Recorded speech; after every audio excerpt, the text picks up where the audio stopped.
अब बात पश्चिम बंगाल के उत्तर 24 परगना की, जहां उस वक्त अफरा तफरी मच गई जब न्यू टाउन इलाके में किराए पर दिए गए घर में अचानक से जोरदार धमाका हुआ। इसमें कई लोग घायल हो गए। धमाके का सीसीटीवी फुटेज भी सामने आया है।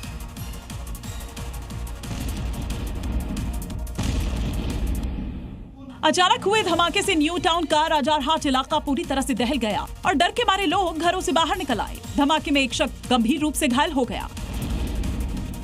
बताया जा रहा है कि धमाका एक ग्राउंड फ्लोर के कमरे में हुआ था, जिसे हाल ही में एक शख्स ने किराए पर लिया था। धमाके के बाद किराएदार फरार हो गया। वहीं मौके पर पहुंची पुलिस ने 2 लोगों को हिरासत में ले लिया है। साथ ही मौके से 2 जिंदा देसी बम बरामद किए गए। आशंका जताई जा रही है कि कमरे का इस्तेमाल विस्फोटक सामग्री छिपाने के लिए किया जा रहा था। और इसी बीच एक बड़ी खबर का रुख करेंगे। ग्रेटर नोएडा से बड़ी खबर है, 4 स्पा सेंटरों पर रेड की गई। 28 युवतियां, 15 युवक गिरफ्तार किए गए हैं। समाज सेवी संस्था की शिकायत पर यह कार्रवाई की गई। ग्रेटर नोएडा में स्पा सेंटर पर छापा पड़ा। 28 युवतियां, 15 युवक गिरफ्तार किए गए। यहाँ अवैध काम किए जा रहे थे, इसको लेकर शिकायत की गई थी। इसके बाद पुलिस ने रेड की, गिरफ्तार किया इन सभी। तो बताया जा रहा है कि एक समाज सेवी संस्था की शिकायत पर यह रेड की गई।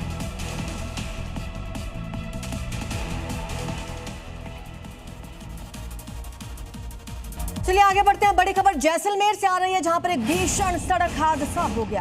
कार बाइक में आमने सामने टक्कर हुई। हादसे में बाइक सवार की मौत हो गई। भिड़ंत के बाद कार भी आग की जद में आ गई। जैसलमेर नेहड़ाई रोड पर यह हादसा हुआ है। तस्वीरें आप देखिए। कार और बाइक में पहले आमने सामने टक्कर हुई, इसके बाद कार में आग लग गई। हादसे में बाइक सवार की मौत हो गई।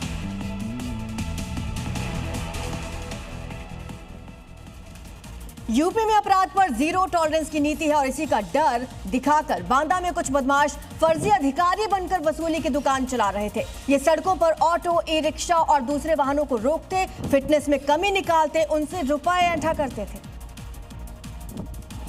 अवैध वसूली धंधा चलाने वाले इन 4 आरोपियों में से कोई खुद को एसडीएम बताता और बड़े साहब बनकर किनारे खड़ा रहता, तो उसके बाकी गुर्गे आरटीओ, माइंस अधिकारी बन जाते थे और ऑटो वालों को रोककर उन्हें धमकाते थे। आरोपी वाहनों को रोकते, तस्वीरें खींचते और चालान का डर दिखाकर वसूली करते थे। ये इतने शातिर थे कि अपने वाहन की बोनट पर फाइल, फर्जी दस्तावेज और लैपटॉप रखकर असली होने का भ्रम पैदा करते, लेकिन पूछताछ और जांच में फंस गए। बड़ी खबर है पश्चिम बंगाल के पानीहाटी से, जहां पूर्व विधायक के घर पर बम फेंके गए और बम फेंके जाने के बाद इलाके में दहशत का माहौल है। इलाके में भारी पुलिस बल की तैनाती कर दी गई है। टीएमसी के पूर्व विधायक है निर्मल घोष, उनके आवास पर 3 बम फटे। पुलिस टीम सीसीटीवी फुटेज की जांच कर रही है। पूरे मामले में कौन शामिल था, किसी से क्या रंजिश थी, ये तमाम पहलू जांच का विषय है। और ये बमबाजी रात के वक्त की गई है। निर्मल घोष के घर पर बमबाजी की गई है। फिलहाल वहां पर पुलिस के जवानों की तैनाती है।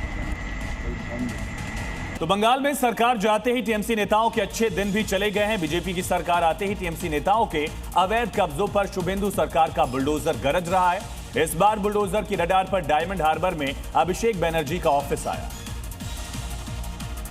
और देखते ही देखते बुलडोजर ने डायमंड हार्बर में अभिषेक बनर्जी के इस 5 मंजिला ऑफिस की ईंट से ईंट बजा दी। देखिए कैसे अभिषेक बनर्जी के ऑफिस पर शुभेंदु का बुलडोजर चोट मार रहा है। दावा है कि बिल्डिंग बिना मंजूरी और वैध दस्तावेजों के बगैर बनाई गई थी, लेकिन नोटिस के बावजूद भी जब कोई जवाब नहीं मिला तो प्रशासन का बुलडोजर काम पर लग गया। सिर्फ बुलडोजर से ही नहीं, हथौड़ों से भी वार कर अवैध हिस्से को गिराया गया। दक्षिण 24 परगना जिले के डायमंड हार्बर में बना ये वही ऑफिस है जहां बैठकर अभिषेक पार्टी की रणनीति तैयार करते थे। वैसे सिर्फ ये ऑफिस ही नहीं, अभिषेक के 17 ठिकाने बुलडोजर की रडार पर हैं।